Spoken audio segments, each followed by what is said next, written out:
Every day, Pinellas County's emergency medical responders and dispatchers report to work, never knowing what the day holds in store. From routine calls that can be handled with kindness and compassion to the emergencies where life is in the balance, these professionals rise to the challenge. This year marks the 25th annual awarding of the Emergency Medical Technician and Paramedic of the Year and the 3rd annual award to the Emergency Medical Dispatch Professional of the Year.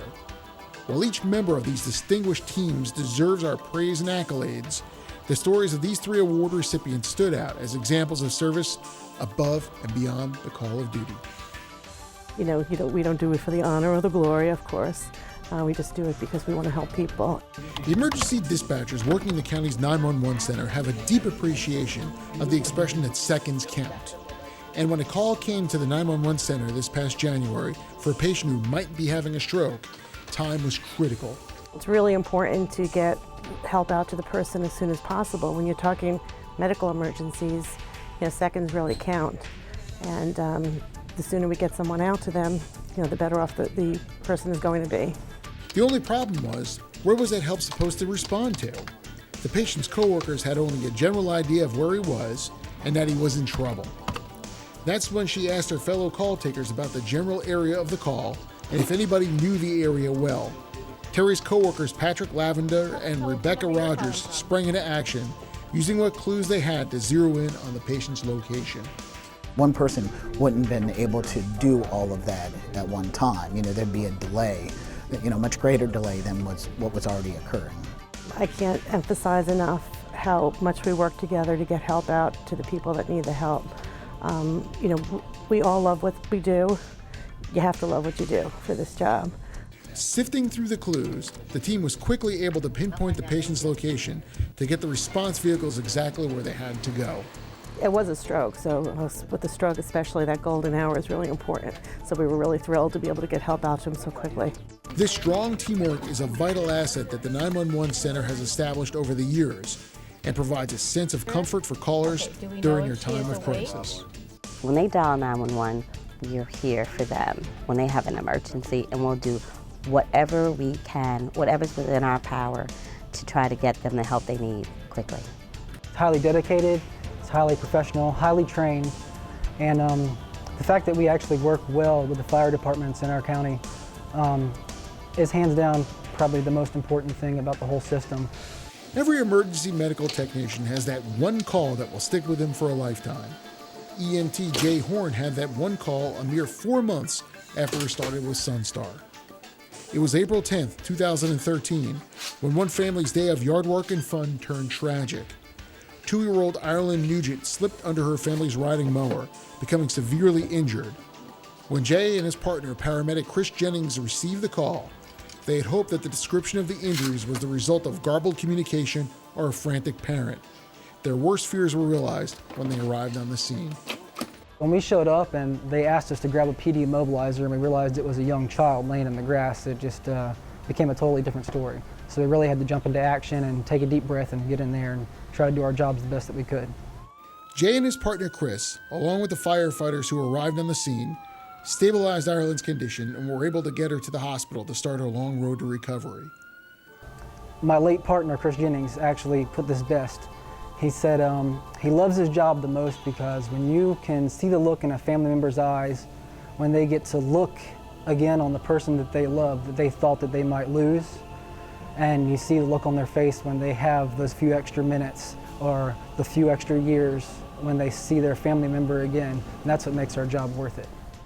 Jay and Chris stayed in close contact with the Nugent family after her injury, marveling at the speed of her recovery and in her indomitable spirit. But Jay was about to experience another traumatic incident 3 months later when Chris was killed leaving the station in an off-duty motorcycle accident. While Jay wasn't on the scene when it happened, he recalls the efforts of the first responders who tried valiantly to save Chris's life. They still wanted to do everything they could for him to know that his family would see him again. And I can't thank that crew enough or those first responders. And that just means the world to me, and I'm sure that it means the world to Chris, wherever he is now, looking down on us. While Jay had been through much, he has handled these situations with grace and determination. But Jay had one of those once-in-a-lifetime calls and then lost his partner 3 months later. And to have all of that in his first year and to see him succeed and grow and be so positive every day amazes me. And so proud that he's here with Sunstar. We want to be the best. We want to make sure that we are on our game if we're in that gunfight, if we're, in a building looking for an active shooter, or if we come upon all those patients. We want to make sure our head's focused and we are on point with that. Determination, drive, leadership. Those are the traits that prospective members of the SWAT teams in Pinellas County must have. This year's Paramedic of the Year, Chris Eisenhardt, has those traits and then some. In addition to serving as a SWAT paramedic, Chris is also an instructor at the county SWAT school, where he has also helped to redraft the standards for tactical medics, who play a critical role in those operations should a SWAT officer be injured in the line of duty. SWAT operators are here because they're the 911 of the 911. We're just a step above them just because we're their last line out there. If they don't get that treatment in a matter of minutes, they could be dead out there. His leadership in shaping the future has not gone unnoticed. Many other Florida jurisdictions are looking to these new standards to incorporate them into their tactical plans, a point of pride among the tactical training leadership. His passion and his drive to lead our tactical medic program in the direction it needs to go has been quite rewarding. He takes a collective decision-making process of our team and he really pushes it forward to lead us in the direction where we feel we go. His dedication doesn't end with just the tactical training. Chris also teaches CPR and first aid classes, coordinates the EMT Explorer program, and serves as an acting lieutenant with Palm Harbor Fire Rescue, a position he is also taking his test to become on a permanent basis.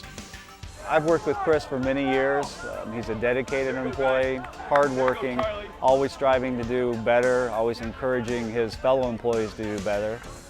He's just an asset to Palm Harbor Fire Rescue. As with EMT of the Year Jay Horne, Chris also worked closely with paramedic Chris Jennings, and his passing had a profound effect on last year's SWAT school training. We had to continue on with our class. I talked to Josh Schuster, our assistant team leader. I said, what do you want to do? Do we want to cancel this class for tomorrow, or do we want to do? And we both came to agreement that, Chris would want us to continue. Whether they ride in the back of an ambulance, put themselves into the line of fire to rescue their teammates, or answer emergency calls at the county's 911 center, the 3 emergency medical professionals of the year have answered the call of duty and have done their best to be dedicated to life, and we are eternally grateful.